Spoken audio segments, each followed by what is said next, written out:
Hello everyone and welcome to another horrific review. I'm joined once again by Dale as we delve into the world of New Zealand horror with Black Sheep. Directed by Jonathan King, this film tells of an experiment in genetic engineering that turns harmless sheep into bloodthirsty killers that terrorize a sprawling New Zealand farm. This movie was made on a budget of $5 million and I think it was straight to DVD. Yeah, I don't think it went to the movies, actually. No, it didn't go to the movies, but it should have, because it's great. It should have, right. And it was fun, and it's better than half the shit that's come out today.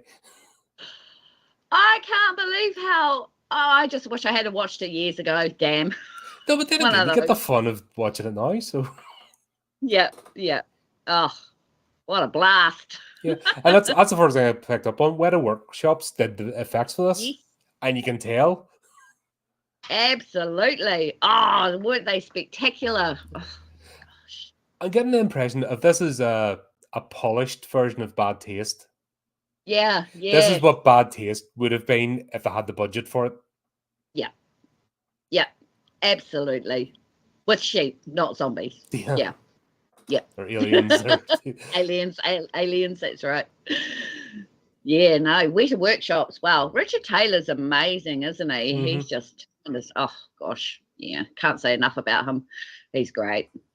And the costumes in this and the makeup. Oh my god, it had me from right at the very beginning. Yeah, just a fun movie, and you can tell, root for it's not going to take itself too seriously, yet. It does when it comes to, setting up the scenes and everything else. Yes. But yeah, we'll have the introduction to Henry and Angus, the brothers.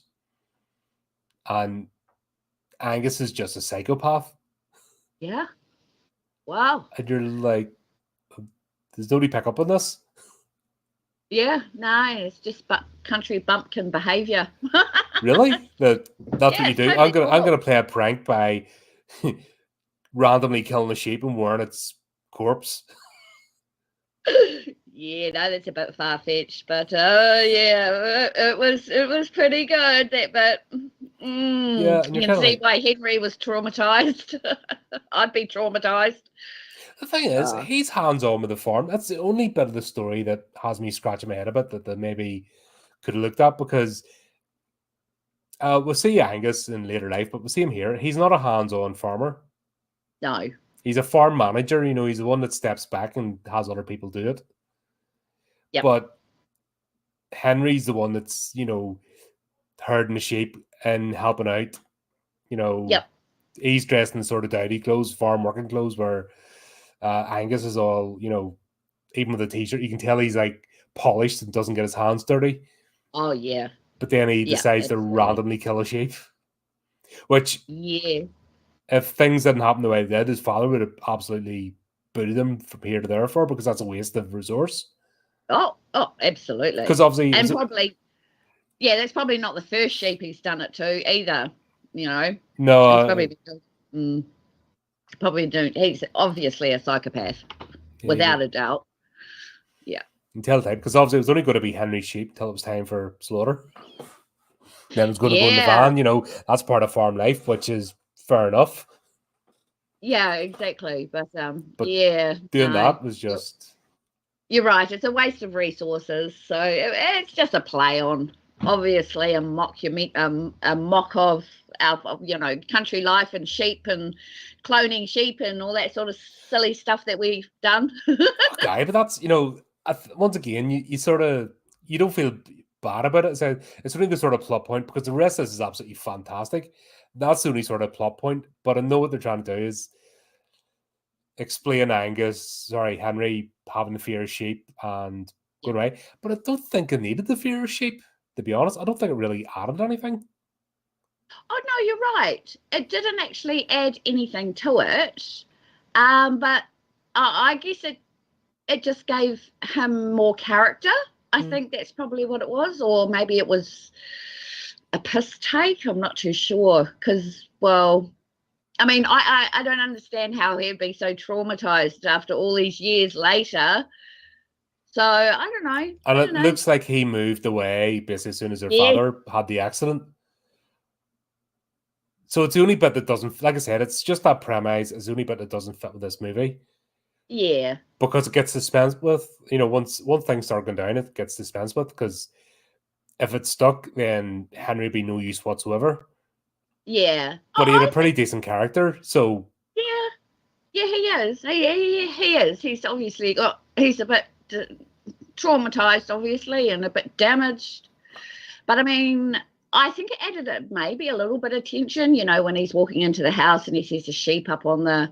I think it's just a continuation of that plot, possibly. And it didn't need to be there, but it was there. And it's not like it's a Sir Peter Jackson movie where he's got everything absolutely, written down. There's no... No, it's... plot drops, whereas this had a couple of fails along the way. But they're minuscule. Yeah. Like I said, this is 100 times better than most of the stuff being pumped out onto the big screen today.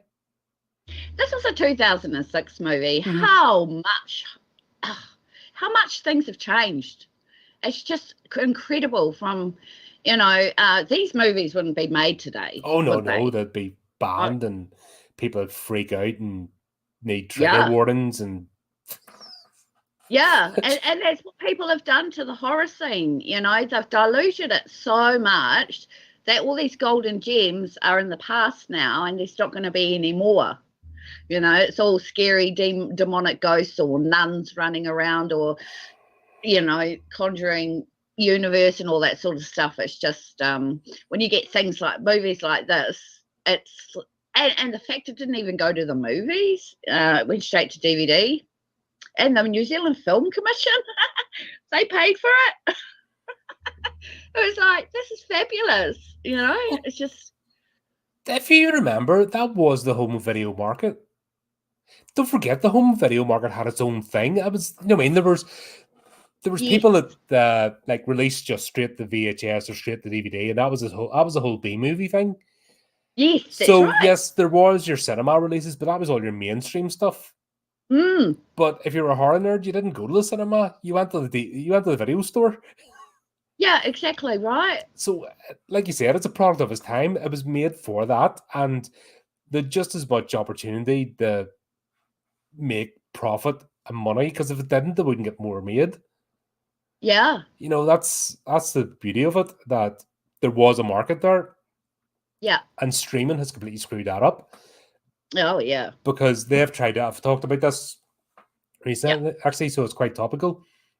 If streaming had just replaced the home rental market, which it was meant to, and replace cable TV, then we would have had all these gems. There's still been a market for it. But the problem is, they're trying to take over the cinema.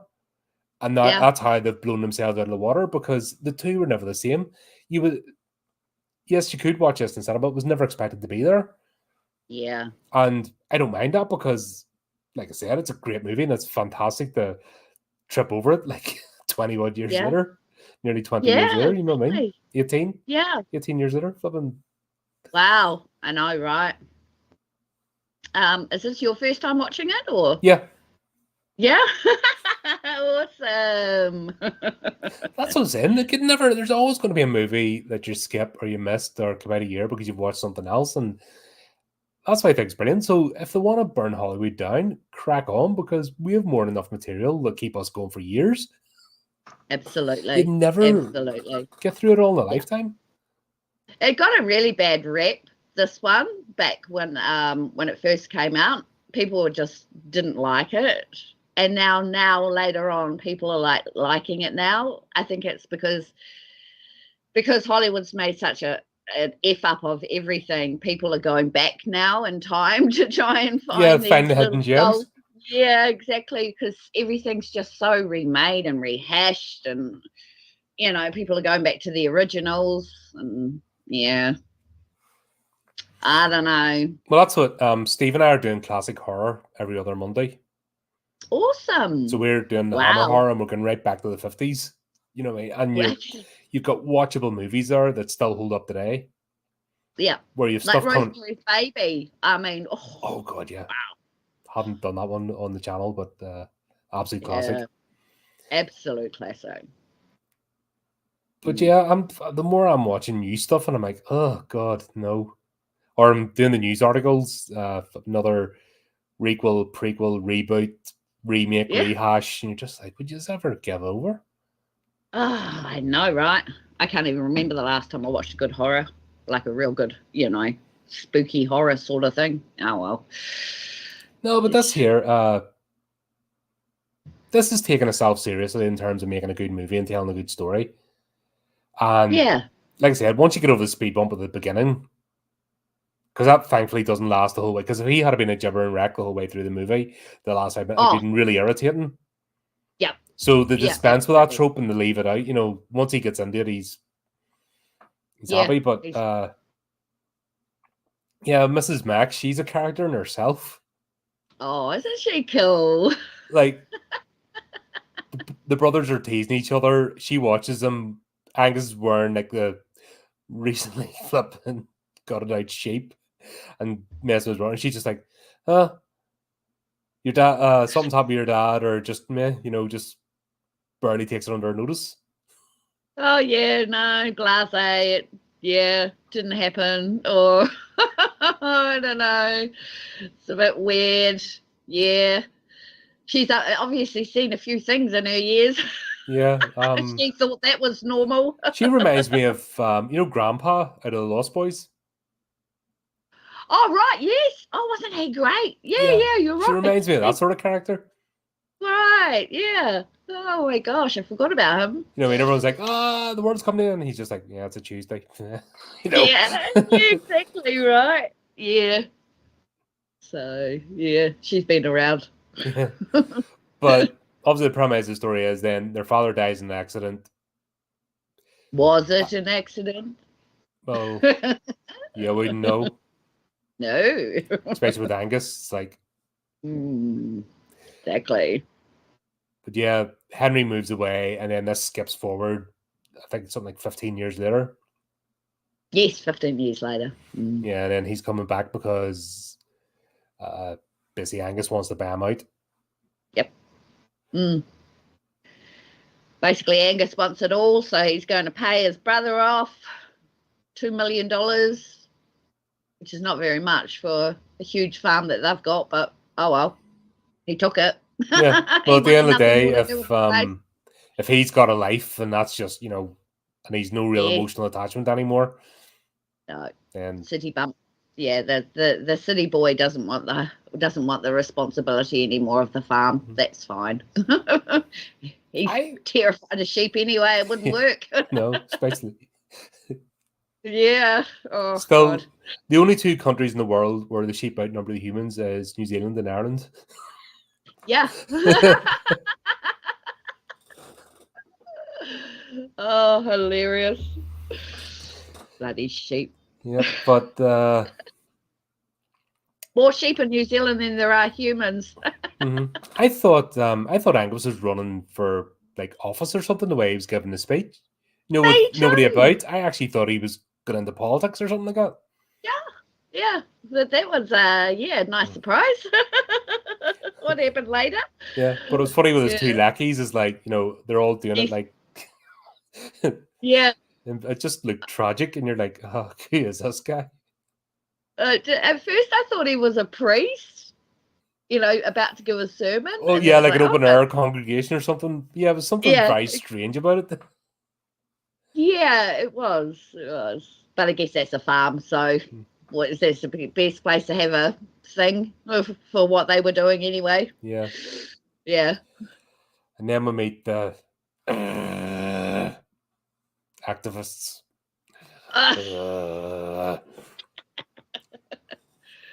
We've got a lot of those over here, by the way. We've got a lot of those over here, by the way. Taken over. Yeah, I know. Some of them are a bit bonkers.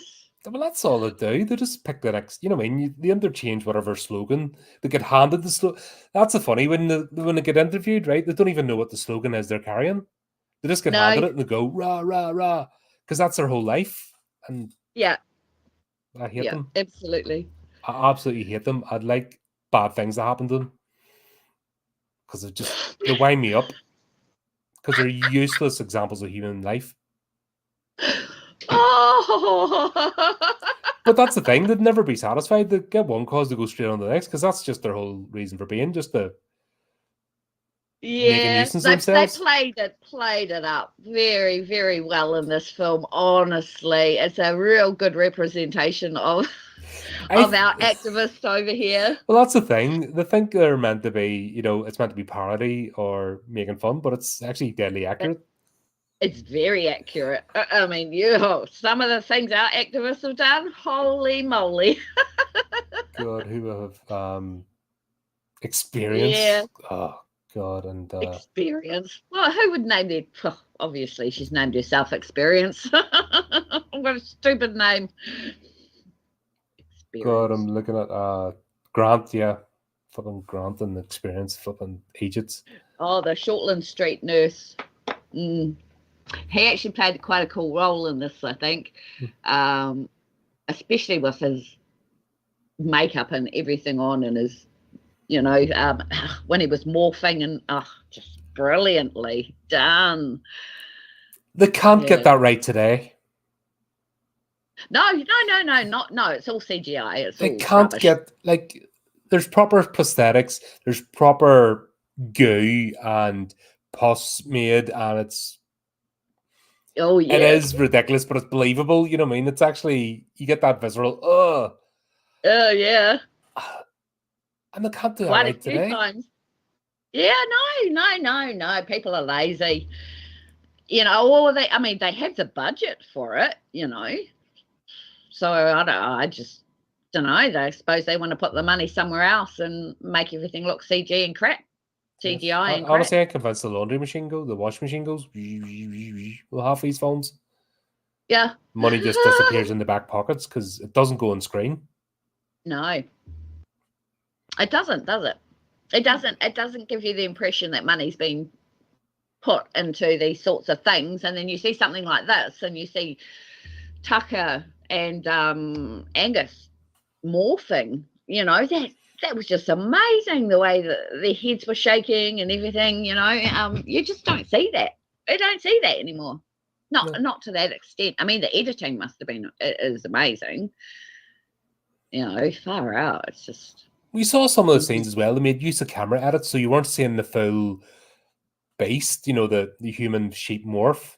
So they used clever camera work and editing, as well as the lighting and everything else, but you didn't feel like you were being cheated. No, not at all. No, it was the perfect amount. It was. Yeah. Yeah. Well done. Really well made.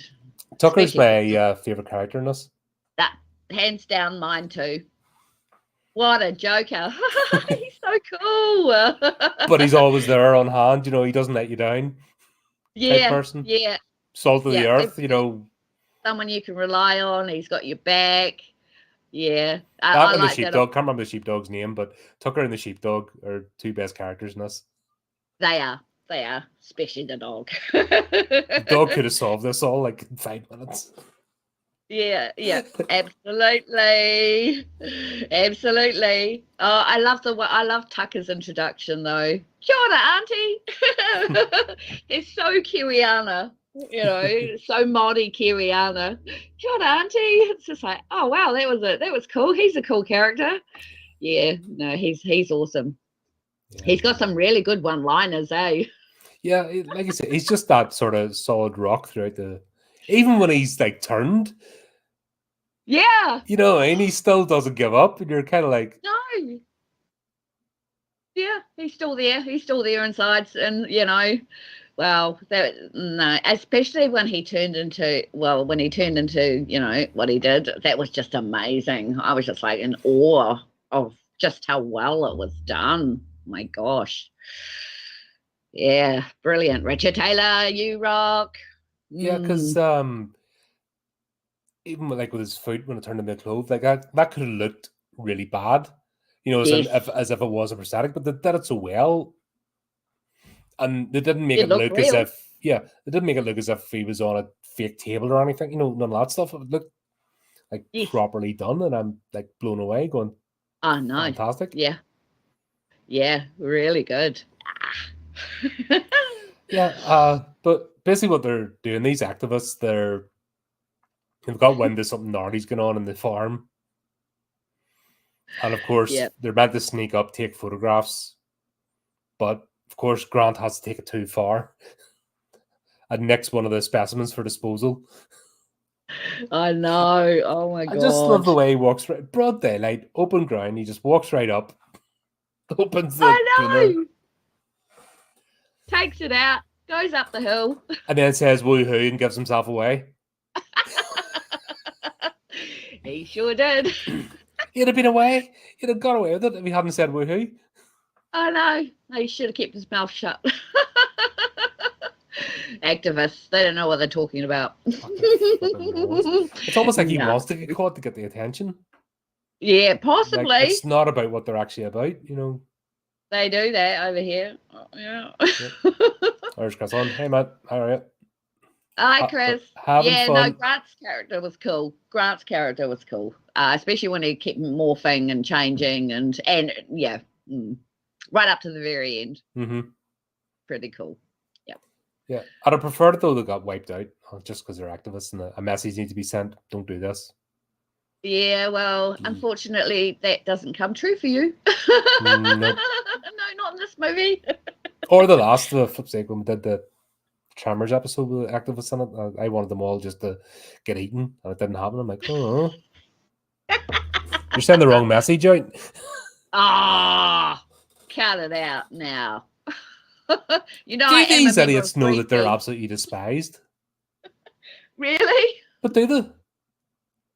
Or ordinary people hate activists, and it doesn't matter what flag they're flying or what cause they're championing. They're morons. Yeah, okay, but sometimes they've got very good causes. But they ruin them because they're Muppets. Well, I love Greenpeace. That's all I can say. Everyone else, nah, not really interested. But nah, Greenpeace, totally. Flip these the. I'm an eco warrior with them. I'm a Greenpeace eco warrior, by the way. All right. Yeah. Yeah. But you used to send that stupid tugboat up Faz Lane to block subs. And my mates wanted to go knock 7 bells and shout out of them, and the boss wouldn't let them. Yeah. And they wouldn't let us. We wanted to, when I was up, we used to go train in another camp up from where our mates were. They'd never let us, like, you go anywhere near that camp and use her for the high jump. I was like, well, we won't go and beat the shit out of them. Monkeys never let us. Oh, fair enough. It's like, I love the way the cap say, oh, the oppression. That's like, no, give us a chance, my bloody well, but we're not allowed. Oh. Number of times, God, just they used to climb a fence all the time, and the guards would just pick her up, put her back out. You should do it again. It's like, put 2 in her. Oh God, yeah. No, these people like that, they just they ruin it. They ruin it. Look at the Just Stop Oil and the what do you call it, Extinction Rebellion idiots. When have they convinced anybody? Like, they make me want to go and set a tire on fire every day. Make me want to go and chop trees down. Bastards. Oh, jeez. I have a deep-seated hatred for activists because they offer nothing for the world. I know it's not unconscious bias; it's fully conscious out there. Yeah, obviously. Unapologetic hatred. Yeah, okay. There you go. You've had some bad experiences, so I understand. Remember, last year it was like they were blocking up the M25, and I'm like, please let it be a my shift. Please let it, because I'm hitting that accelerate button. I'm pushing the accelerator down. I'm not stopping. Please let it be me. Please let it be me. You know we're live and you can't edit that out. I don't give a shit. I do not give a shit. No, you guys have some pretty bad ones over there, man. You really do. Yeah. I utterly despise them. They wind me up. Something shocking, because they don't. Do you know what you do? You put forward a good argument, a good convincing argument. You need facts and data. Yep. What And you they don't don't listen. do is block roads when people don't give a toss. Guess what? If people don't give a toss what you're saying, it's obviously not worth saying. Yeah. But if you have to Yeah. start terrorizing people, Yeah, because that's what it basically is. They are terrorizing people. Yeah. yeah, and then guess what? You have the opposite effect. Yeah. Because there's Because people causes end up I've believed taking your in, guts. that I Yeah. absolutely will not stand by whatsoever because of these absolute scum. And the organisers don't rein them in because they think it's doing a No. good thing. So it's like, well, fine. You've earned my hatred Yeah. now for you and your cause, whatever it is you're promoting, because Yeah. you got these arseholes off the loose. So Yep. Yep. tough You're shit. right. Mm. Oh, well. Now, there's a way to go about Now we things. know how you feel about them. I've never hidden it. That's the thing. Talk to me. I'll be straight down the line. I'm not going to flip flop and change. No. No. No. You know, Be I, strong in your I convictions. react to the behavior, and it's not even the cause; it's the behavior. Behavior Yeah. is everything. Yeah, it is. It is. It's the actions. It's yeah. Words are words, and actions are what count. And if that's blocking up bloody highways and motorways so people can't go to work or school, yeah, that's terrorism. Or ambulances, which they've done, and then deny 2 minutes later. You know what I mean? They don't. That's right. Emergency services. Once you do that Yeah. sort of crap, you've lost any. In fact, you've earned my hatred, as I say, and for Yeah. your cause, because whatever they're championing, you've let them do it. You haven't Yep. policed them properly yourselves and expelled them. Mm. So get what you deserve. And when Yep. the pendulum always swings. So when the Yep. pendulum swings back, you get no sympathy from me. Yeah. That's the way I look at it. Fair enough. Yeah, well. I forgive you. But yeah, I'm just going the whole way to die. Just so you know, this movie, it's like, come on. Now. We don't want you getting in trouble because of activists. That's the whole Not point of worth characters. Don't care. You know what I mean? The actors are just playing a part. Don't, you know what I mean? I never mention the actors. That's the thing. If people can't separate that this is fantasy and you're allowed to hate the character portrayed in Scream because it means they're doing their job right. Oh, absolutely. Yeah, absolutely. I don't see. That's another thing I don't get. See people that actually pick on actors and actresses for portraying a role really well. Like that wee fella, Jack Gleason. Yeah. He played Joffrey in Game of Thrones. Oh, right. Yep. People give that wee lad abuse. Yeah, that's a bit sad, eh? And he gave up, mainstream acting to get involved with a theatre group. So good. But that was it. You hated the character. You have to separate between the character and the friggin' person playing it. That's the whole point. I know, right? Well, it should have ended that hatred once Joffrey died. They could have just, just left him alone. They should not have been given the actor abuse. It's like no, they shouldn't. Back the bloody Star Wars, that first episode, Phantom Menace, right? God, I can't remember the wee guy. Jake something. He played the wee kid. The one that played Anakin. Yes. No. Yeah, Anakin. Yeah. Jake, wasn't it? Yeah, I don't know his last name. His last name. I hated that character. That character was annoying. Yeah. But he was a kid. He was doing what he was told. Jake Lloyd. Was a kid. Yeah. So under no circumstances do you go and abuse a fucking kid. You don't. Do you know what I mean? That's the difference. I'll sit here at a movie and go, yeah, die, because that's the fantasy. Yeah. If I met the actors, I'd be like, how's it going? Because yeah, they're, you know what I mean? Unless they act like an absolute tit in real life. Yeah. Then if no problem from that's the difference. Role, guys. Yeah. They're just getting paid to act. It's like. And if you emotionally react to the character, guess what? They've done their job. Yeah, exactly, right? Just like Joffrey, absolutely. We hated him, despised him with a passion. He died, whatever. Leave him alone. He's even before the character died, there's no reason to abuse the actor. That was wrong. That was 100%. Yeah. And I'll defend against anybody, like what sort of idiot is out there that gets on like that? That goes and picks on actors. The fact that we have to sit here during a stream and actually clarify that shows how fucking thick. In fact, the people who are doing that are activists. It's usually the activists that will do that. The shippers. You heard of them, idiots? The what? The shippers? Yeah. As in the Sherpa? No, Shipper, no, right? no, no. Okay, so listen to these people. These are like batshit crazy on another level. So if they want to act, if they see like screen chemistry between two characters, they then decide that they want the actors to get together in real life.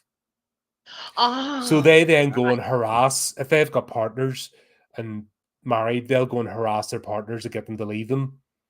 And they'll do all this batshit crazy stuff.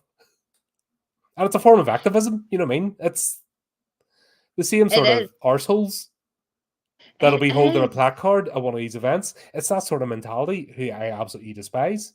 Yeah. Because they don't Yeah. have a grip on reality and they don't have No. any useful purpose to serve in life. So this is what they Yeah. do, and they just So cause. that's what. Yeah. And if my hurdy words, for being a bit blunt and having a dark sense of humor, is going to send people over the edge, well, fucking go away. Yeah. You're too sensitive. At Go least I'm away. not doing Yeah. that. At least I'm not doing crazy shit like that. Yeah. Which is Yeah. wrong. No. Yeah. You know what I mean? I'll never abuse an actor for a role. I'll make fun of an actor if they say silly shit in real life. Yep. I'll make Yep. fun of a director. Like I've made my feelings clear towards Ridley Scott. He is winding me up at the moment because he's a egomaniac. He just needs to go away. Oh, he's an absolute moron. You see him, he's trying to throw his teddy bear to the prom because he's not the big doodah with the alien at the franchise anymore. Right. And he's trying to make his comeback, and it's like, just go away. Retire. Let the new blood Yeah. take over. Do you know what I mean? People Yeah. like that, I'll do, but am I going to waste my time obsessing over someone? Like, once I've voiced my opinions, that's it. Gone out of memory, I'm cracking on with the rest of my life. Yeah. You've got to have a real severe mental illness have to or be. psychosis or delusional ways of thinking to think that, you know, actors are exactly how they portray themselves in the movies. It's not. They're actually given a script, you idiots, and they're told what to do and they get paid. It's just like, oh well. And that's it. It And happens over here. I mean, when there was a crime thing happened on Shortland Street, everybody hated the actor. They absolutely hated him because he ended up doing something in the show that wasn't very nice. So everybody smashed him. Like, they were abusing him in the street and all sorts of stuff. It's like they can't separate the actor from the real person. You know, it's just like, the role. I don't know what. Yeah. Yeah, but back to these two, obviously, I cannot stand Grant and Experience. Like, you know what I mean? But they're doing their job, so I'm not meant to like the characters. No, you're not meant to. No. You're meant to think they're idiots. That's what they're being betrayed. So I'm happy to, you know what I mean? I will indulge in that for an hour and a half. I mean, all this aromatherapy and blah, blah, blah, and my hormonal chakras, and just like, holy shit, woman, get a life. Have you ever hung out with pagans? No, a couple of Wiccans. Yeah, Pretty much. Oh yeah, they're really obsessed, eh? Yeah. Oh, can I do you a reading? No, thanks. No, I don't want to know about my future. Fuck that. Go away, you crazy lady. Must cleanse this house. Smudge. Yeah. But the whole scene as well, right? They're getting away, and obviously Grant has the little vial with the specimen for disposal, and it's got a sheep in it, like I don't know, was it like still an embryo phase, or had it just been born, or what? Yeah, I think they must have taken it out of a sheep and then put it in there. Oh, I don't even know, because I'm so confused because of what happens later on. I don't know whose DNA is what, and I don't know. God, that was you know what I mean? But they were going for disposal. Why were they disposing of them? Something must have gone wrong. Yeah. But it looked alive to me, and it was. That was the thing. And so obviously that's how it all happens. Grant lets the thing out, it gets bit, and then it tunnels off into the field. Do you know what I love about this, actually? See the way they managed to blend an actual live herd of sheep in with the animatronics, and We got a wee bit of a callback to Lord of the Rings. You know, this whole scene where they're Yes. galloping. You know what I mean? We got a bit of those effects. Yep. But the way they managed to blend that together with live sheep is brilliant. It's amazing, eh? I don't know how they did it, but they pulled it off remarkably. It didn't look green screen. I didn't get one whiff of green screen in this. No, I didn't either. I didn't even think they would have. No. But they might have. I don't know, but it didn't look it. It looked didn't. realistic. That's what I mean. If it did, I didn't see it. The only bit was because you can tell when there's a green screen because there's that little blurry thing going on. Sort of the background doesn't look right, and I didn't see any of that. So no, so just a bit of clever editing and camera work. Camera work, and great shot of the landscape. Proper animatronics. Yeah, they were great. Oh my god, they were really cool. Like you could sort of tell they were animatronic, but only at the last minute. Yeah. That's what I'm saying. The editing was so brilliant that it would be a real sheep, animatronic. You know, I loved it. Oh, absolutely. Just heaps of different scenes in there with the animatronics that were really well done. I was just so excited. I was just like, oh wow, they look so super cool. Yes, there should be more movies like this. It so reminded me of Peter Jackson back in the old days. It's just, I don't know. Maybe it's the Weta Workshop thing. It sort of gave me those vibes. It's why the 80s as well. You know, if you remember back in the 80s, there's certain workshops. Like if you saw a Jim Henson movie, it doesn't matter who it was directed by. If Jim Henson did the puppets and the animatronics, it was a Jim Henson movie. Yep. They had that certain look about it. You know, and you had certain effects teams, like the guys that, you know, Clive Barker's team that did the Hellraiser and stuff movies. You could tell it was our effects, and you could tell it when it wasn't. Yeah, you know what I mean. You can tell when they were involved. You can tell when they weren't. Yeah, they have a certain recipe, a certain look, and this just looks like Weta Workshops, and I don't mind that because it's brilliant. Yeah, it is. It is remarkable. Yeah. And I'm actually glad it's not it's good to see them working on something that isn't a Peter Jackson, you know. Yes, because absolutely. He said himself in interviews, he just goes to them as a customer. So he's not there pulling the strings. He basically set the company up. Yeah. But once it got in its own 2 feet, he stepped back and let it crack on its own. So he just lets go. And then he comes to him with business, you know, as a customer rather than as the owner. Wow. That's amazing, isn't it? Considering it was all his doing in the first place. That's pretty cool. He's a really cool dude like that. But yeah, no, this was definitely gave me Peter Jackson vibes. But that's only because of Weta Workshop. That just goes to show how great Weta Workshop really is. I think that they can just do things that other people have tried to emulate, and they just can't do it. No, these guys are lightning in a bottle, you know what I mean? They're their own thing, and they've developed and they know what they're doing, and it's just and also I watched For They Shall Not Grow Old there recently. Oh yeah. And it was Weta Workshops was involved in that, you know, the archiving of the World War I. Oh my god. There's some scenes there you're just like, oh shit, you know, it just brought it to life. God. And that was restoring old footage, and no special effects, maybe the odd sound effect here and there, but it just, you know, it just shows a level of detail. Yeah, fantastic. Yeah, and I love the scene where Grant when the little baby lamb or whatever you call it comes up and it's just up on his shoulder, and then he's like, bites his ear off. Oh, God. And I didn't turn away during any of these scenes. I was like, no, I'm going to watch them all. Yeah, because usually, you know, I'm hiding behind a pillow or something. Gory scenes like that, I love, but I don't love. I love, but I don't. It's really weird. A love-hate relationship with gore. Yeah. Well, it's all wrong as well. All right, buddy. Getting a few people in chat. Oh, cool. Hi. Yeah, just back to seeing good old school effects, just polished up a bit for the, you know, modern movies, which, you know, 2006 seems like ages ago, but it does, doesn't it? Yeah, I thought even that seems like a lifetime ago, but still, it does. Oh, you can kind of see the 80s vibe, but they've taken it up a notch, and they've made it, just a bit more polished, and it looks great. And like I said, that with the editing, it's not the super slow things taking ages to transform. The way they've done it is great pacing. Yes, it is. It is. It is. I agree. But yeah, when Experience, I just can't get that name in my head, is giving all that word soup as well, blah blah blah blah blah, and you're just like, oh god.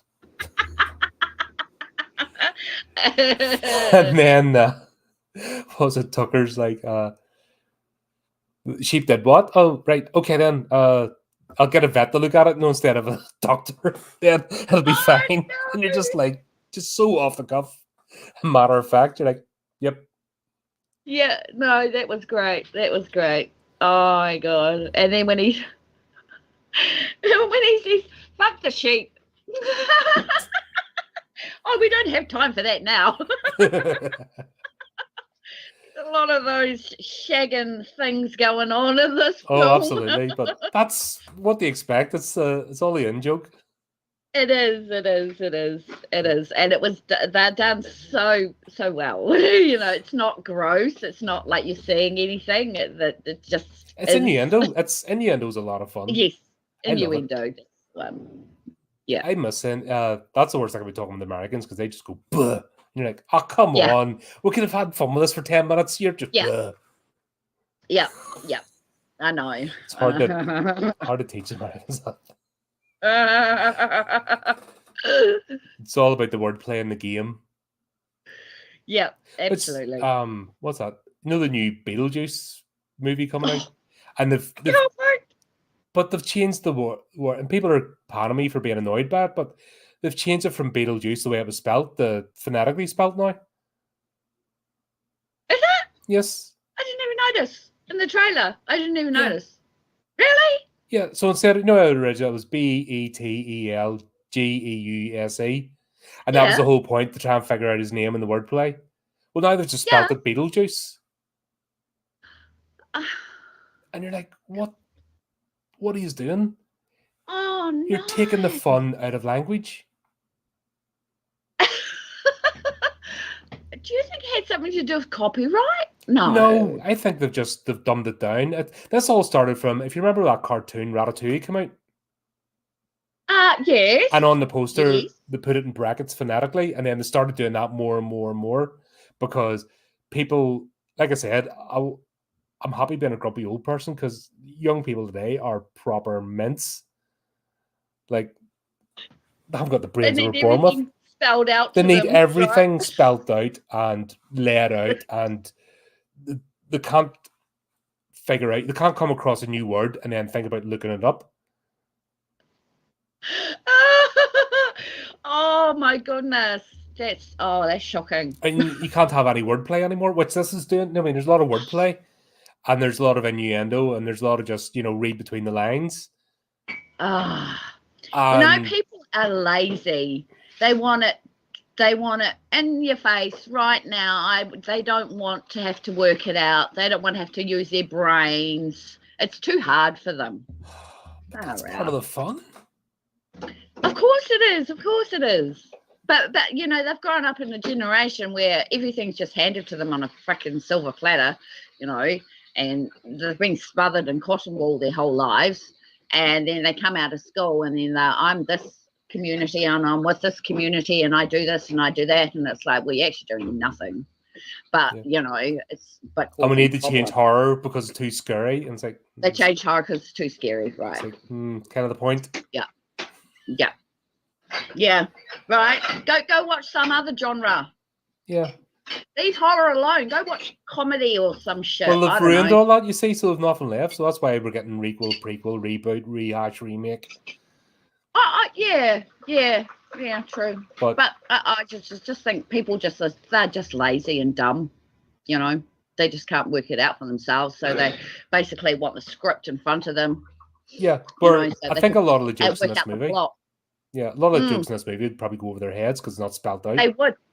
And then some of them will go over other people's heads because it's a New Zealand thing. It's something that New Zealanders will understand, but other people will go, huh? What?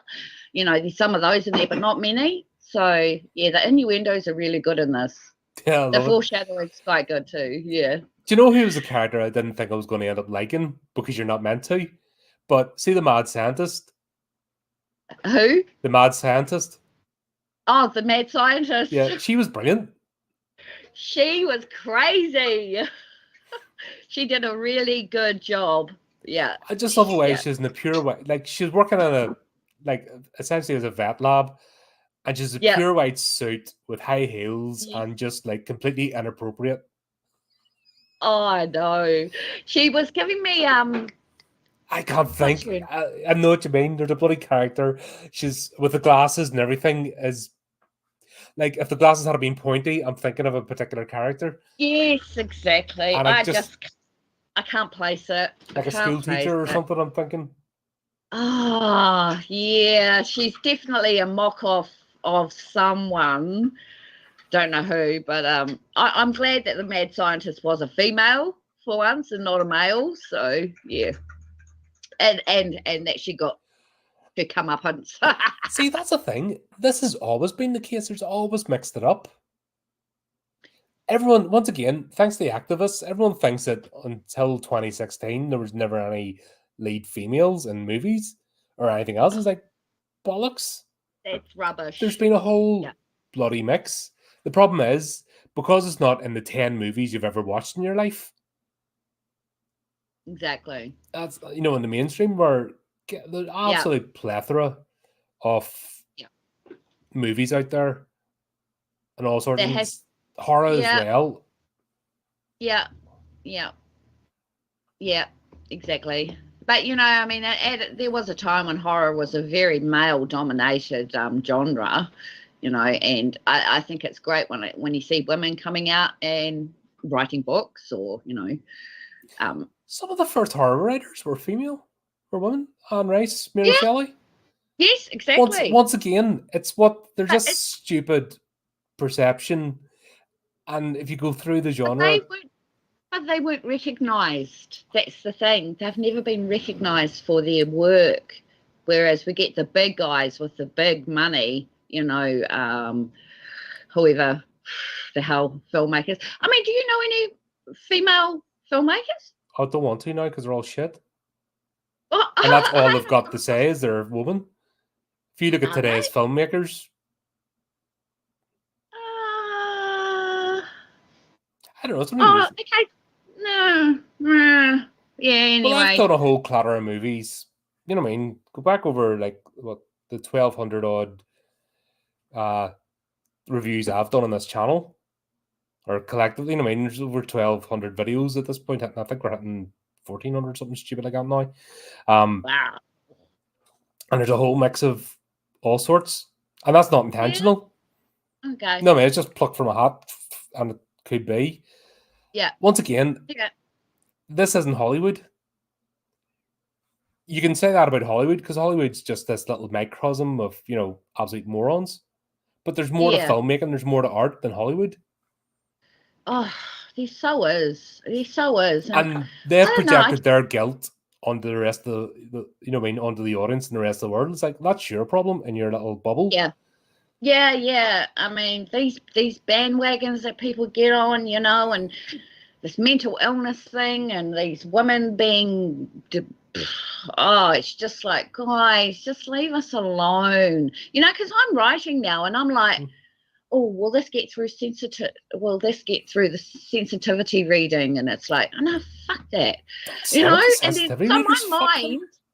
Well, what they're doing is they're ruining it because they're they're making writers like me a vulnerable woman. Okay, I have to say, because I've got my mental health issues as well.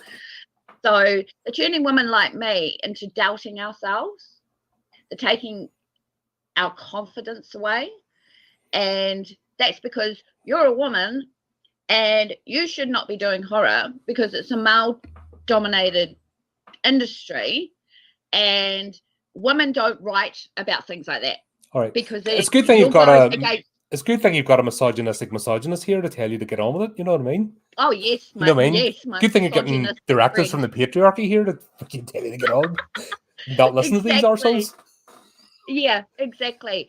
But that's the point. You have to decide whether or not you want to go on that bandwagon or just go your own way. And if you're going to Hollywood, you're going to be on that bandwagon, right? If Yeah. you're doing independent, you can do whatever you want and just say to people, fuck off. It's my work. I'll write whatever I want. I don't need you to read my story and tell me if it's got sensitive issues in it. It does. And I'm going to give you even more to look at if you keep going on about it because I've had enough of it. No, well, never ever. Don't censor yourself for anybody. No, and don't let yourself get bullied because fuck yeah, them. I did start to. And then it's like, that's what I mean. It's what it's doing is ruining females who want to produce quality horrors, whether it's a book or a movie.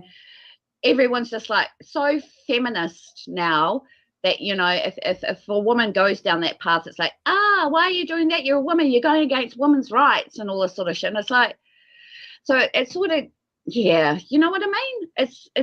It's not that it's a challenge. It's just that I shouldn't have that in the back of my mind just because I'm a female. No, if I was a male, if I was a male, people wouldn't be saying things like that to me.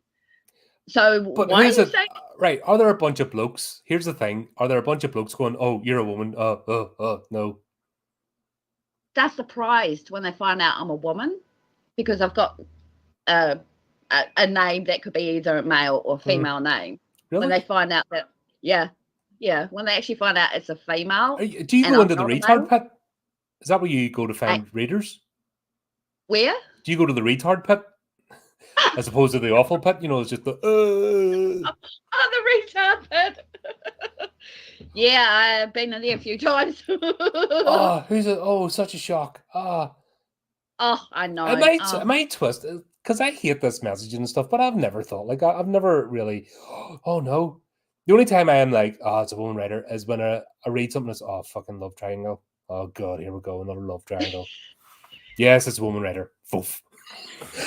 Yes. Do you know what I mean? That's the only sort of sexist or trope, stereotype I pick up as freaking hell, it's a love triangle. Yeah, it's a woman writer.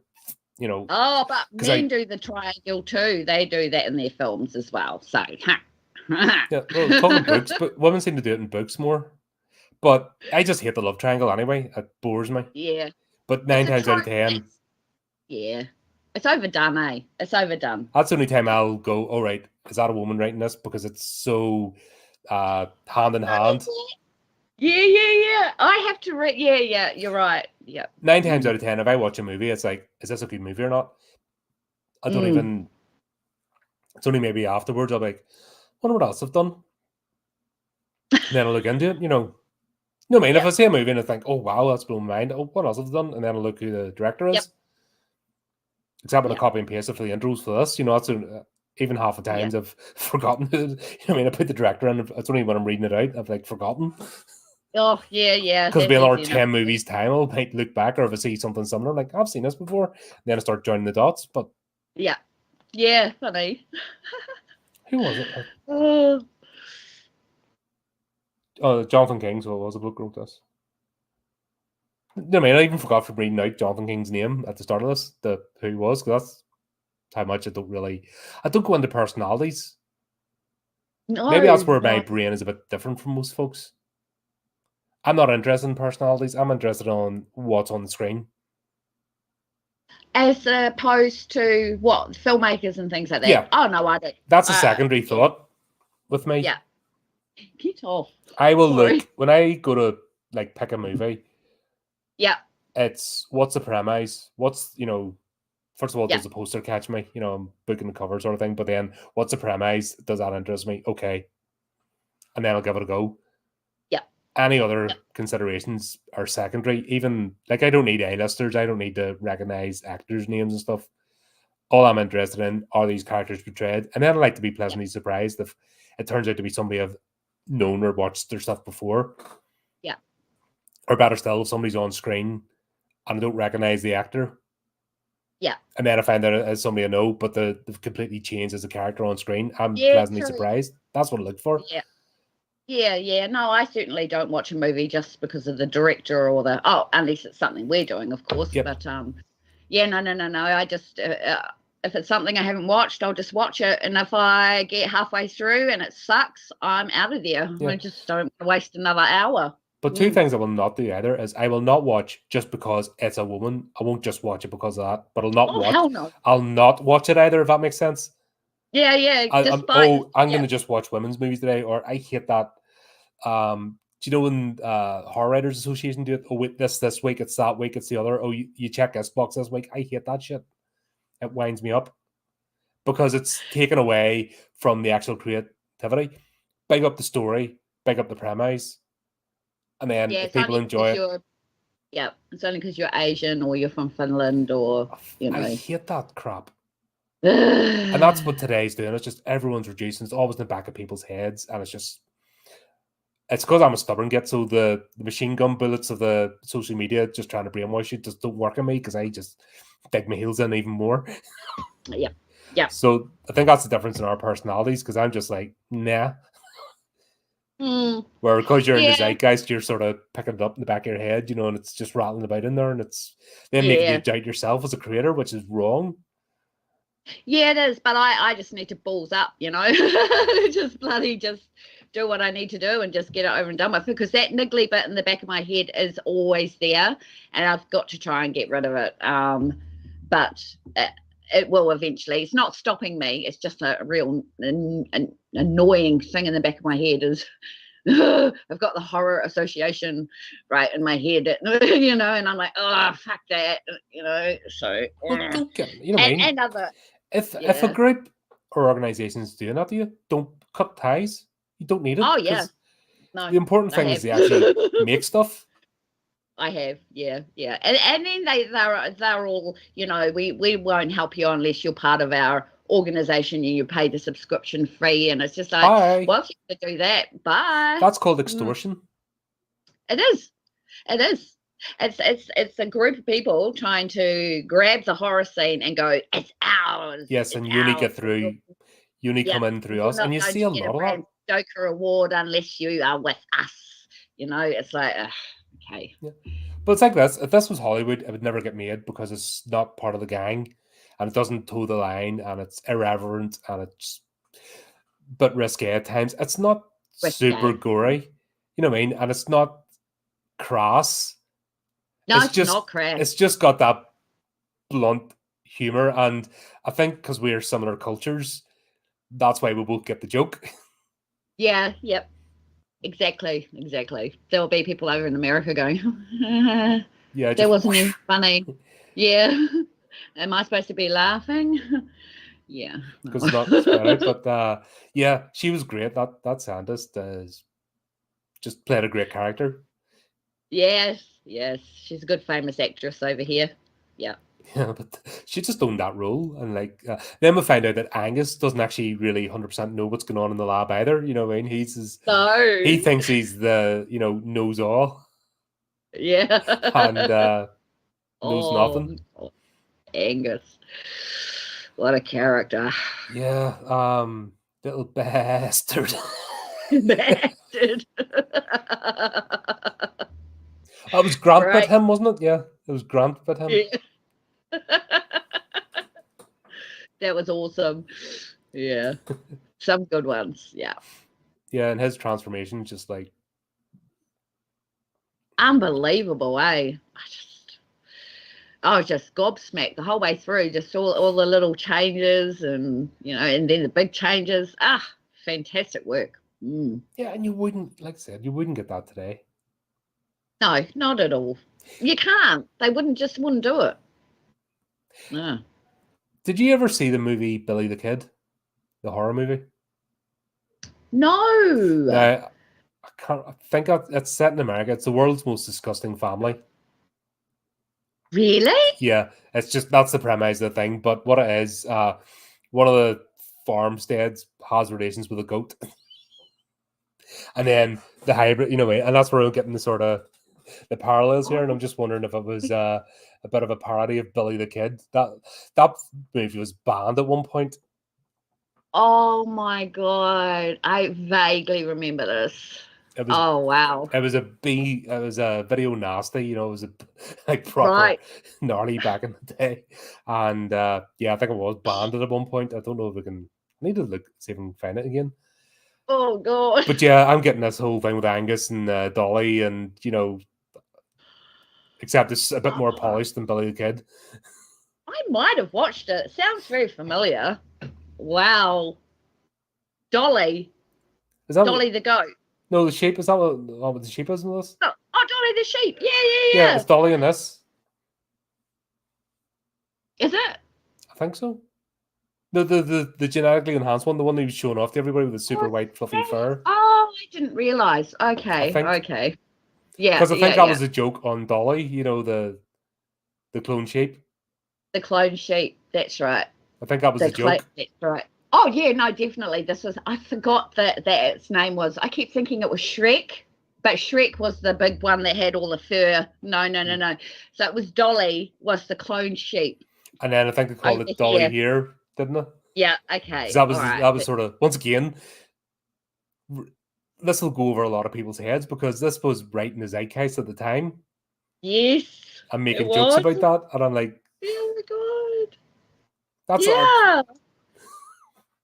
That was really well done, actually, because that was a big thing, Dolly. Mm-hmm. Yeah. That's mean. There's a lot of cleverness in this script. I think horror comedy does it better than even just like Adam Sandler stuff and all the mainstream like Hangover 27 and all that sort of nonsense, which is just horror comedy though. There is a cleverness to it, and while it looks like really gory and crass on the outside, there's actually something just underlying it. And it comes across really well. And it's little jokes like that, sort of, if you know, you know. Yeah, absolutely. Yeah. I think we do that really well over here, I have to say. There are some, say, British horror comedies that have fallen flat for me. Like, I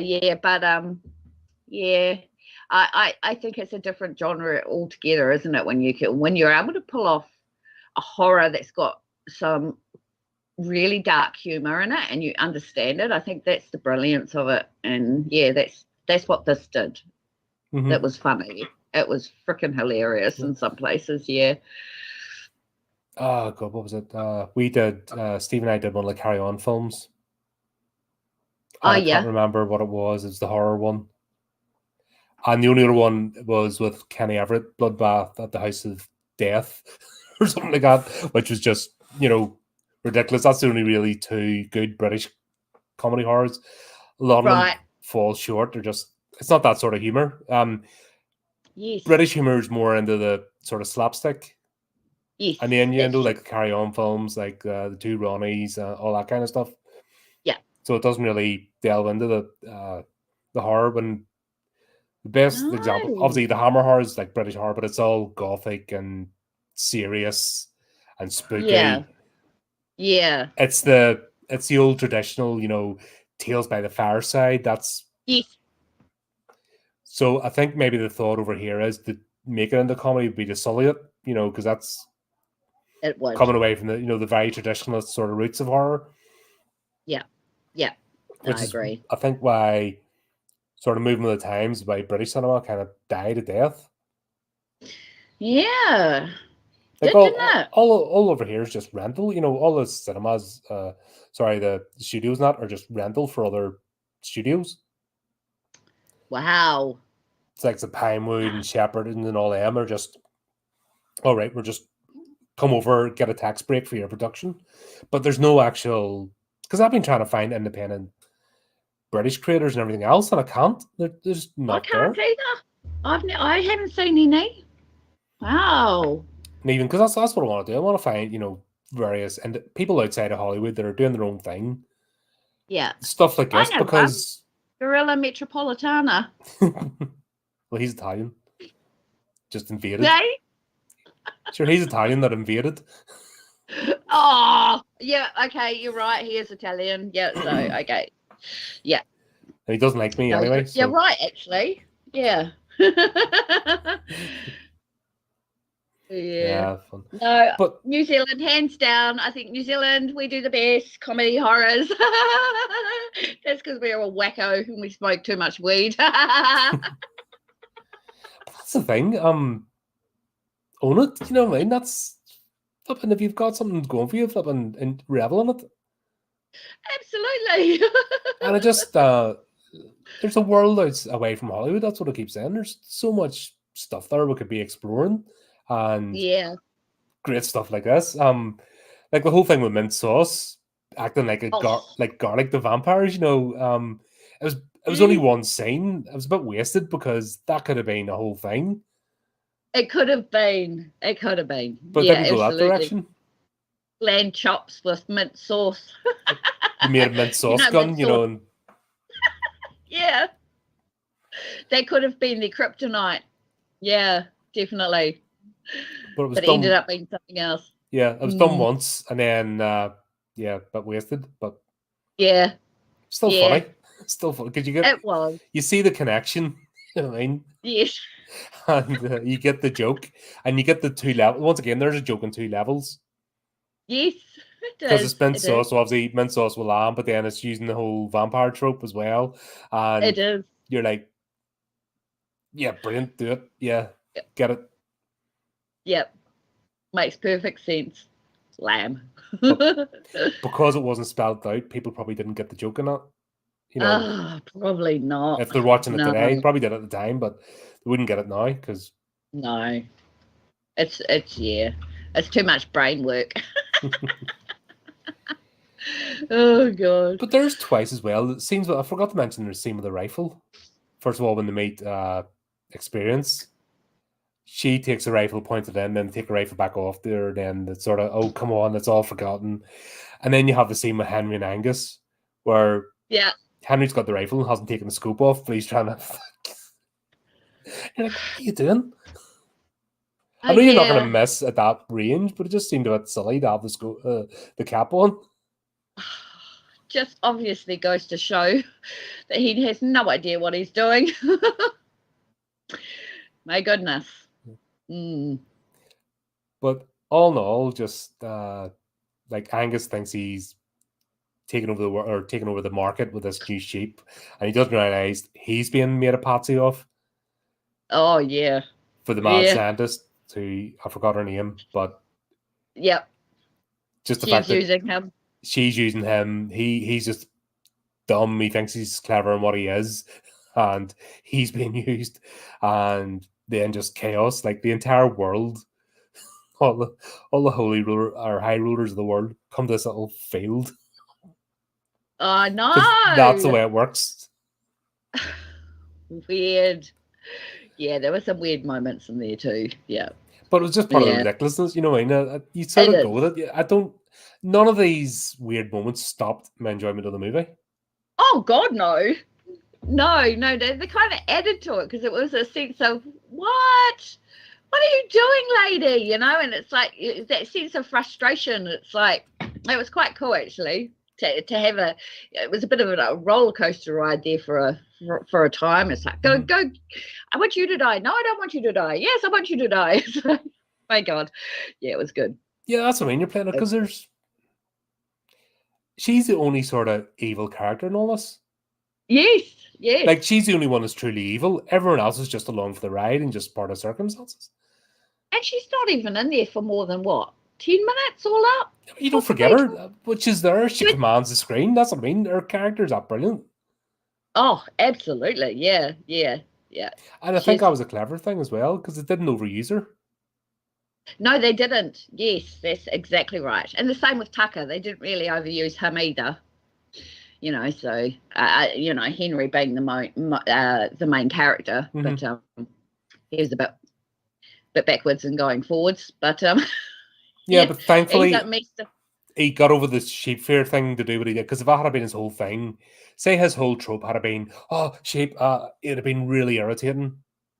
It would have been, it would have been. And it would have fallen flat because if it just keeps going on like that, you just get to a time where it's like, well, dude, he becomes an unreliable character, and yeah. But I'm glad it worked out, and he overcame his phobia of sheep. But yeah, towards the end, like I said, that last scene where you just see the whole herd of sheep like stampeding down the hill.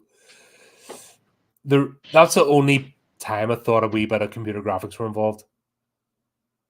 Oh yeah, they possibly, but then again, when you've seen sheep getting herded as well, you wonder, did they actually get sheepdogs to herd them? You don't know. That's what I mean. It's the editing's done so well here. You're kind of like, is that a computer graphic, or have they actually went and herded sheep? Yeah, exactly right. Don't know. Your question, and I like that. I like the fact that I don't know how they've done it. Exactly. I miss that about fact movies. That it looked so real that it doesn't matter. It's like, but I mean, we see them all the time doing that. So they probably did actually herd sheep coming down the, and they probably did have sheepdogs in there and stuff like that. It was just so well done, and it did remind me of Lord of the Rings. The first time I saw them come down the hill, I was like, oh my God, it's Lord of the Rings all over again. That's brilliant. Maybe that's what it is. Maybe I thought, I was expecting, oh, hold on, I've seen that done before. But then I'm wondering, did they actually take those, did they take out a sheep and then replace them with computer graphics? Is that what they did? To get the sway, the movement, but you would know. Yeah. I miss the fact that the magic of movie making. And that's what this film was showing me, that there's still magic in movie making. That you're sort of going, how did they pull that off? How did they get that shot? How did they make that animatronic work? How did they get that? You don't know, so you're involved in the story. Especially like some of the aerial shots. It was like, they didn't even have drones back then. No. How did you pull that off? So I don't know, obviously a helicopter or a plane or something. Probably use that biplane, yeah, that's what I was thinking. That probably did a dual role as well as a prop, but they use it to fly up. Yeah, exactly. I would not be surprised. But those are things that it's just like, oh wow, how did you do that? It's cool. Because the shots are so clean. They are. The aerial shots are so clean. If it's in a helicopter or a plane, it can get a bit messy. I don't know, but they pulled it off. It looked wonderful. Yeah. The cinematography in here was really, really good, especially with the aerial shots and stuff like that, and the close-up shots of the animatronics. And oh my God, yeah, like I said, this is the way they blend it in with the real sheep. Oh, it's just excellent. There's no like jarring sort of, like the 80s horror. It would be so jarring. Sometimes the transformation and stuff. I use the example of, do you remember The Stuff? No. About the dessert that took over people's bodies? No. Oh, damn. No. It has one of the most iconic yet worst scenes of the guy changing into the thing. And it's one of them, it takes about 30 seconds, but it feels like 5 minutes. And he's going, and the girl's going, that sort of really choppy, it was off the 80s because of the type of cinematography they had, and they didn't have the technology, where this is showing how you took that to the next level. Yeah, absolutely. This is showing the next evolution. It is. And it's a dying thing. Oh, well, that's what I mean. It was going up, and then all of a sudden now things look worse. Yeah. And that's what really annoys me. Yeah. And now they're starting to have we need to go back to practical effects because we're completely fluffed up. It's like, here's the trajectory. Here's why these people put in so many hours. Yeah, I know you hate people and you don't want to pay them. You just think it's all done on the computer screen because you're an absolute balloon. But there's a reason why these people are artists. Yes. And there's as much art behind the camera as in front of the camera. Oh, yeah. 100%. And you don't get the featurettes anymore of the effects. I used to get you excited for a movie. Yeah. Where you saw the effects team getting really excited about what they were doing. Yes, those days. Yeah. Yeah. Oh my God. Do you know what I mean? You go back to Wes Craven movies. You go to Clive Barker stuff. Anytime Yeah. his effects team were on talking about how they pulled stuff off and they were really excited about this new thing they were trying. And that got you excited for the movie as much as the movie itself. Now you get the bloody actors telling you how you're a horrible person and blah, blah, blah. And you're just like, yeah, I'm over it. Sure, they just tanked the movie there, Furiosa. No. There's a movie just come out there and they tanked it because of the marketing. Oh no. Because they really? just started coming off of the old crap. Here's a girl boss, blah, blah, blah. And people are just like, nah, I'm out. And apparently it's not a bad movie, but once again, you're not getting the excitement because you're being lectured to. So actually people are just like, right, I'm out. Where these sort of, like, you'd want to see an interview or behind the scenes with these guys. Yeah. To see how they did it. Yeah, exactly, right. Because like, how the hell did you pull that off? That magic is there when you watched it. Yeah. And I miss that about movies. Yeah, me too. Me too. A lot of people do. Yeah. Like I've seen people who absolutely love horror and no, they don't watch it anymore because there's nothing to watch. It's like, oh, that's a shame. Just Google, look. Jump onto this channel and we're digging them out. Yeah, exactly. And watch, check this movie out. We'll go and find them and check them out. But then when you say, oh, it's an independent film, people are like, I don't like independent films. And it's like, what? Oh, no, art house festivals. It's like, no. It's a different thing completely. Mm-hmm. And they've got it all messed up, But then again, that's the perception. If you think of the films festivals, and that's things like Cannes Film Festival and all that sort of guff, have given that perception of arty-farty crap.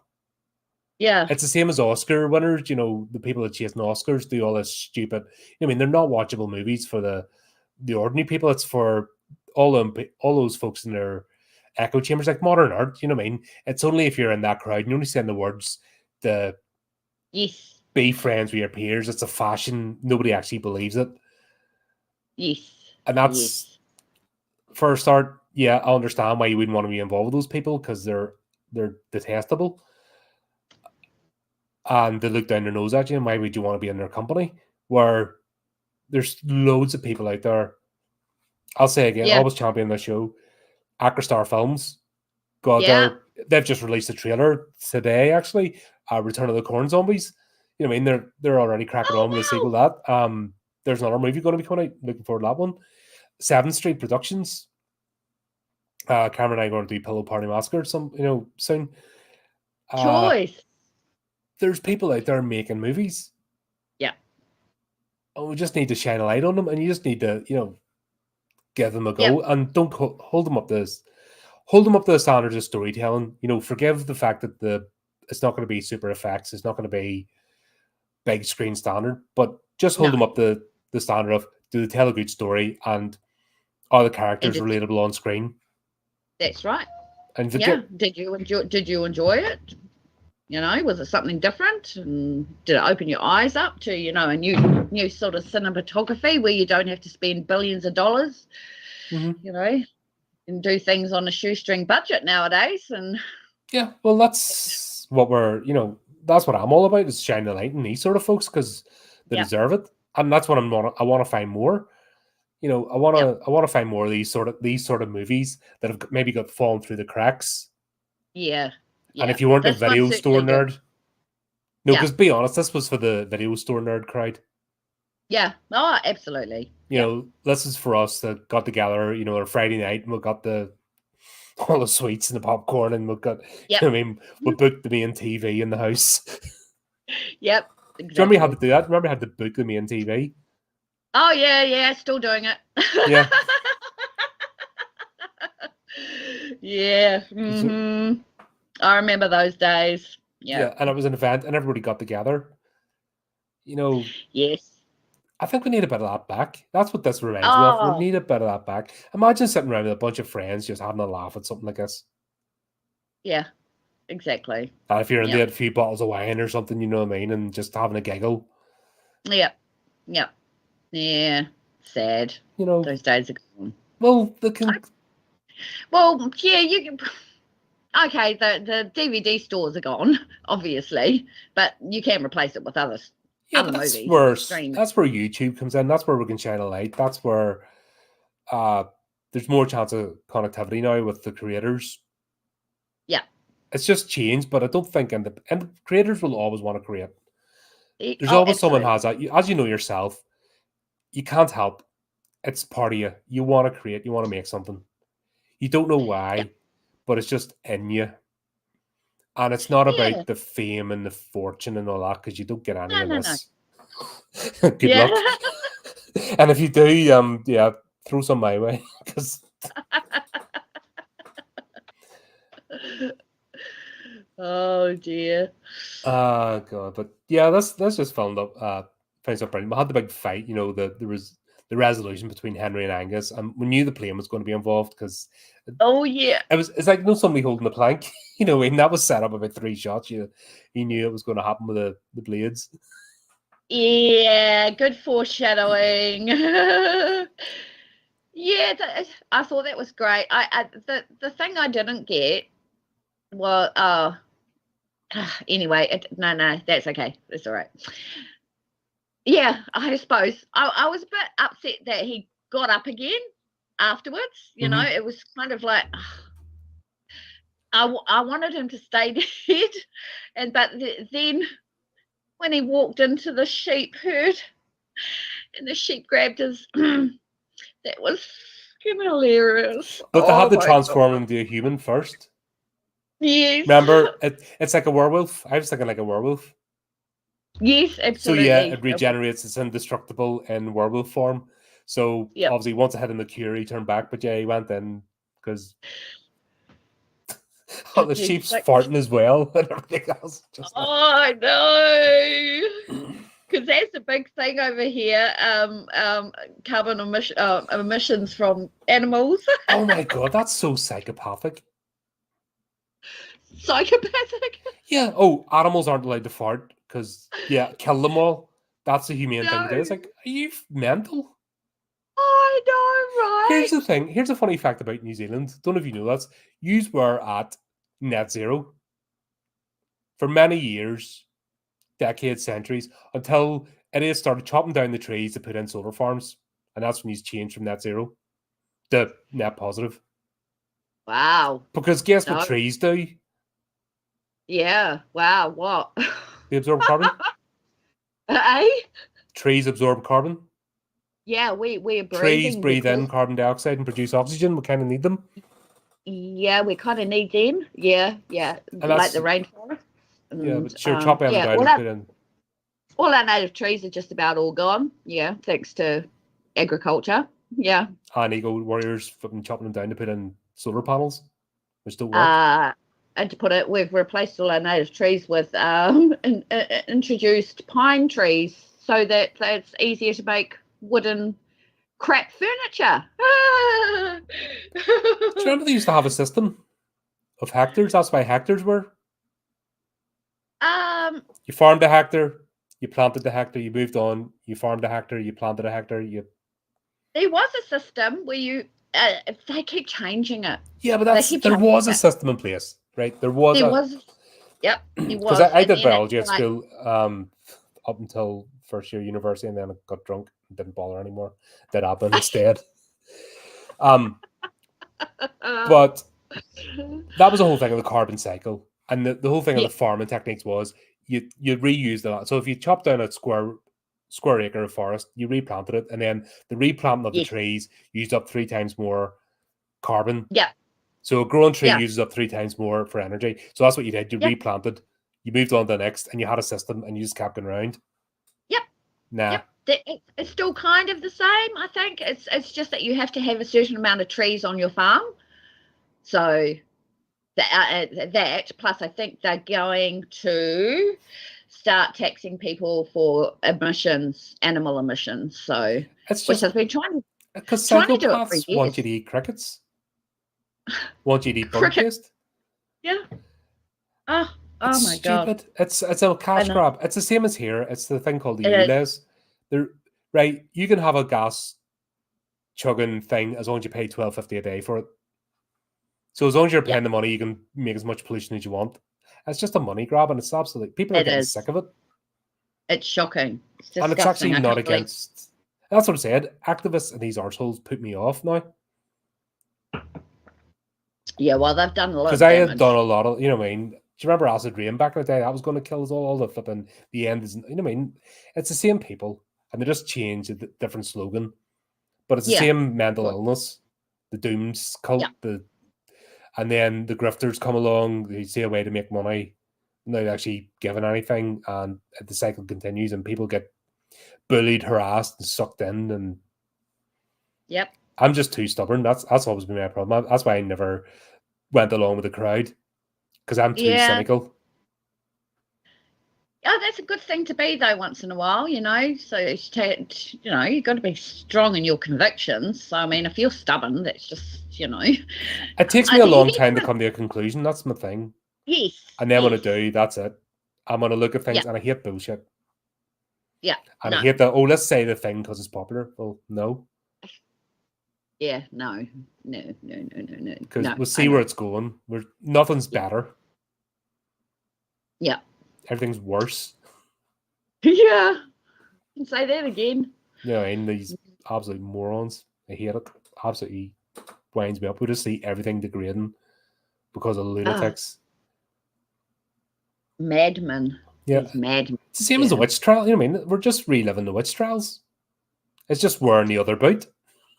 Yeah. You're a sinner. You're a denier. Burn them, cancel them, blah. You know what I mean? It's no different. Yeah. People are people. Yeah. People never change. They always want, especially the ones of virtue signal or the good guy badge, as we call it. They're always projecting, and always their first question is, "Well, who can we be mean to? You know, if I have to be so peaceful and love, who can I be mean to? Be mean to them people. Yay! Yep. Just winds me up, honestly. Yeah, it's because they're bored. They've got nothing better to do with their lives. So Absolute waste. They think that being that way is actually being productive when it's actually having the complete opposite effect. So it's because any sympathy I had even back in the day for Greenpeace is gone because of the way they get on. It's just a corporate entity now, just looking to make money. You know, loads of causes I've looked at and the way they behave just puts me right off them. Yeah. And I you know what I mean? So their behavior, you know, has had the exact opposite effect. I don't watch people gluing themselves to roads and go, "Yay, you've convinced me." Yeah. So I want to get the can of petrol. I know. That's why I want to see a good. I want to see a good horror movie because then I can live through it, you know, and see activists having gnarly things done to them, and then I can just be like, yes. You need to write a story about it. That'd be a good story. Killing activists. Yeah, actually, that'd be cool one. There is one. I did one with a civil servant because I hate them guys just as much. And there's one character, Harold Soames, you call him, and I had loads of gnarly things done to him in a ghost train. See, writing can be very cathartic. Yeah, but that's what I mean. You can just, once again, I'll sit and I'll say all the gnarly shit of the day. It doesn't mean, in fact, the fact I'm saying it means I'm not going to do it because I'm not holding on to it. I'm just letting it go. It's out of the system. Yep. And you're not a psychopath. No, not at all. No, I'm too emotional. I've realized I thought I might have had psychopathic tendencies, but I don't. I'm actually too emotional. I'm a sensitive person. That's why I get annoyed. Because if you're a psychopath, you just wouldn't. It just wouldn't phase you. But no, I've done a bit of studying into it, and I realized I shut myself off from a lot of things because I don't want to get so angry. So I just have no sympathy, especially for morons that they'll never change. You can't convince them. You can't talk to them. You can't debate them. You're just wasting your breath. It's the same as even in this at the end. Experience is still yapping about vegan this, organic that, and you're like, shut up. Yeah, did you not see what just happened? Have some mutton oysters. Flipping cheese sorted her out. I ate food from the ocean. And Mrs. Mac, Enjoy like those sheep balls. Mrs. Mac is my spirit animal. Yeah. I would love to Sheep be her. balls. If I feel myself going too far, I channel someone. I try to channel someone like Mrs. Mac, who's just like, nah. Yeah, she's great. She's great. Is she Scottish or is she supposed to be Irish or Scottish? I think she was putting on a Scottish, Scottish lingo. Yeah. Yeah. Yeah, she was great. Yeah, 'cause she was making haggis, and it was like it must have been Burns Night or something when this was coming up. And what happened to her? She's still there. Sure, she was the one putting the blankets. When they're all getting cured. That's right. She's putting the Yeah, blankets yeah. around them. Yes, Just that's right. completely. She's You know what I mean? She's literally watching people change from like worship the humans, and she's just like, have a blanket, love. Go and herding them. Yeah. Oh my god. The dog's herding them into the sheep dip. You know what I mean? I think they should have done. It would have been better as a sheep dip, I think, rather than the injection. If they had managed to make like a glowing thing with sheep dip and dunk them in. Yeah. Had to come out the other side, but that would have been probably a bit expensive. Possibly. Oh god. Yeah. Everybody needs a Mrs. Mac. Yeah, that's your grind. That's your grinder. That's if you think everything's going to shit and you look at her and she's just like, yeah, okay. Mrs. Mac isn't upset. I'm okay. Yeah.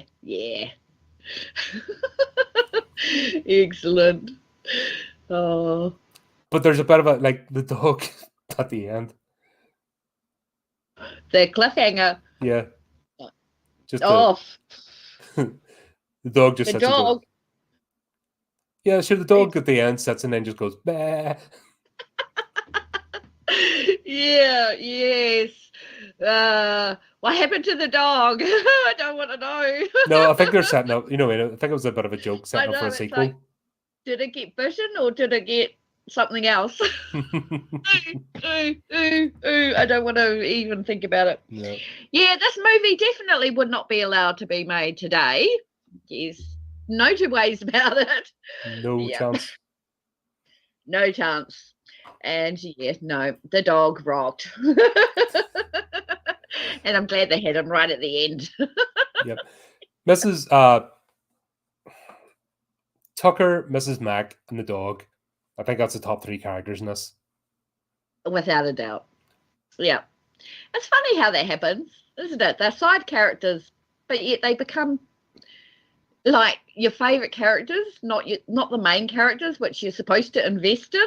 You're supposed to invest in those characters, but really I didn't care if Henry died. No, or experience. I couldn't, and their fake sort of, blossoming romance, I just didn't get with them. Yeah, it didn't fit. It didn't fit. I mean, but it was expected. Yeah, it was kind of shoehorned. Oh, we must do this, right? Shove it in. Yeah, have to snog. Yeah, it was like, that was the cringiest bit in the whole entire movie. And you knew it was coming, and you knew it was like a corporate mandated, must have the love, the love interest. It's like, nah. Tick. Yep. Tick that one off. My next favorite character will have to be the scientist. Yeah, she was pretty cool. Yeah. I like the way she ended, though. Yeah.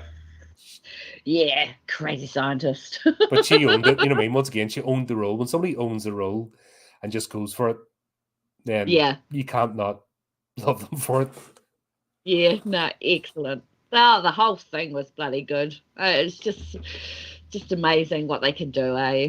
Do you think it was maybe better? It was a better movie because it didn't just focus on the main character. Like if we just had Henry and experience, this would have been a dud. Yeah, it would have been. It totally would have been. I like it. I like it when movies do that, where you get, like I've written a book, and everybody reckons that their favorite character in my book is the demon. Mm-hmm. That's because I've made him so awesome, sort of thing, and it's like everyone's like attracted to the demon. They actually really like the demon, and it's like I think when you have those side characters, they carry the story along, eh? Mm. They really do. They keep you invested because you like Tucker. You don't want anything to happen to Tucker. You don't care what happens to Henry, even though he's the main character. But you're just like, nah. Yeah, nah, exactly. And the dog, I mean, Oh, and I like the fact that they had the dog there because they were mutilating so many animals, which at first I was like, oh no, I'm going to watch animal deaths, which I cannot watch whatsoever. But they did it so well that it didn't matter. You knew they weren't real sheep, if you know what I mean. It's like your mind saying, they're not real animals, so you're okay, so you can keep going with it, sort of thing. And then to have the dog there as a contrast, nothing bad happens to the dog. It's like it's kind of a good resolution. And then when you see him right at the very end, it's like, yay. Yay, cool. But I don't know how that happened. I don't want to know, but cool. I think it was just a joke. Honestly think it was just an ending of there could be a sequel, film commission. Yeah. Yeah. The film commission. Yeah. Nudge, nudge, wink, wink. Yeah. No, I had to look it up because I was like, was there a sequel? No, of course not. That was just the end. Do you know what? Cliffhanger. That's what it is.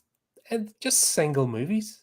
Just single movies that tell a story. One-offs, do it. Yep. There's no shortage of writers out there. There's no shortage of creators. But the mainstream sort of cinema just chokes it because they're nepotism. They're just looking after their buddies. Yep, that's it. And that's why we need to push people, encourage people to look at alternatives. And we need to push it as well. Not just say, oh, it's an independent movie, we'll laud over it. If it's good, we'll say it's good. And that's if it's not. That's why it's like yourself, Dale, you've got integrity. So if you don't like something, you'll say it. And that's everyone's on this channel, the same thing. If we like something, we'll tell you, and we'll tell you why we like it. If we don't like something, we'll tell you why too, because that's just as important. Because us liking something, you might love it. It's like it's one of those things.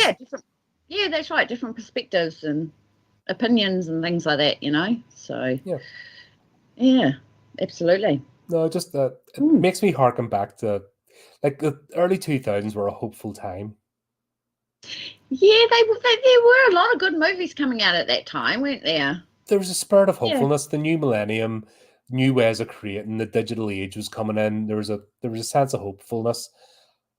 And then it just went to rat shit somewhere along the line. Around about 2010, definitely 2016, everything fell off the wagon. But oh yeah, it's just so sad to see. Like we can go that recent, 2006, and still see that optimism and hope for the future, and just spirit of creativity. And now it's being completely crushed.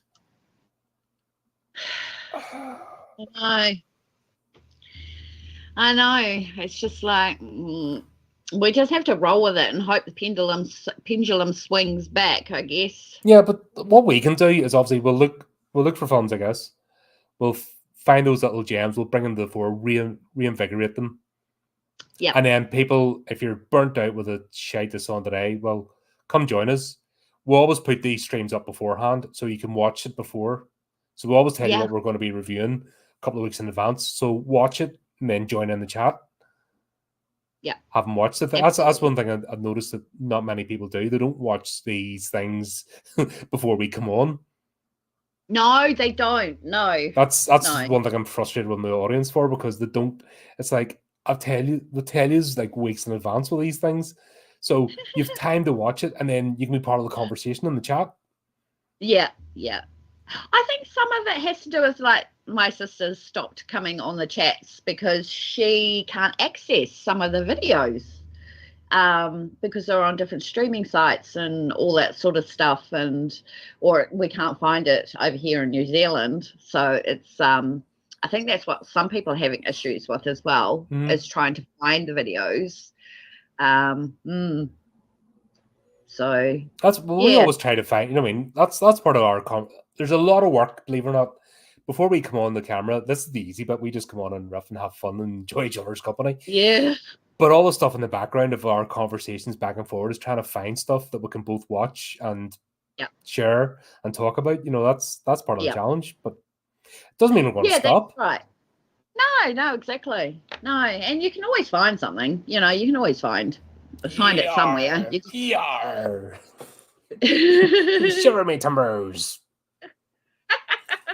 There's a position I've changed. I used to be very anti-sailing the high seas, but now because the streaming service and all got so greedy that I don't care anymore. It's like, if you're going to do it, do it. Yeah. You know what I mean? I just don't, I can't hold that position in today's climate. Yep. I used to be a massive advocate for, don't do it because it destroys jobs. Now I'm just like, whatever. Yeah. Yeah, exactly. And if you can, do it. Yeah, if that's what you need to do, that's what you need to do. Yep. But yeah, that's right. Check out these movies. Yep. Yeah, you miss out on lots of golden gems if you don't do it that way sometimes. So, yeah. Oh, well. People do what they have to do. Yep. But there you go. We're back to Wellington Paranormal next. Yay! And we're doing 3 episodes now because we realised we can get 3 done. So we'll get our 3 episodes out. So we're back to Wellington Paranormal next time. And then we're just carrying on the cycle. And then in between them, we've already queued up a few movies. And people are starting to make recommendations. Oh, thanks, Jane, as well. Thanks, shout out to Gene Baker because yeah, he shouted out a couple of movies, which is cool. Yeah, excellent. I hadn't heard of that one, so that's good. Yeah, but there you go, Dale. Thanks again for coming on. It's always a pleasure. Great. Awesome. And I think we went off on a few tangents. So I think you've got your tangent badge. Yeah, we need tangent badges. Definitely. Oh well. Yeah. Chris is used to it, eh, Chris? Yeah, Chris. Come for the movie. Get the social commentary on this for free. Yeah. It's all part of the service. But there you go. Thanks everyone for thanks to everyone that tuned in. And just as we say, keep up the channel, do the type of clicky things, and until next time, keep it creepy, keep it horrific.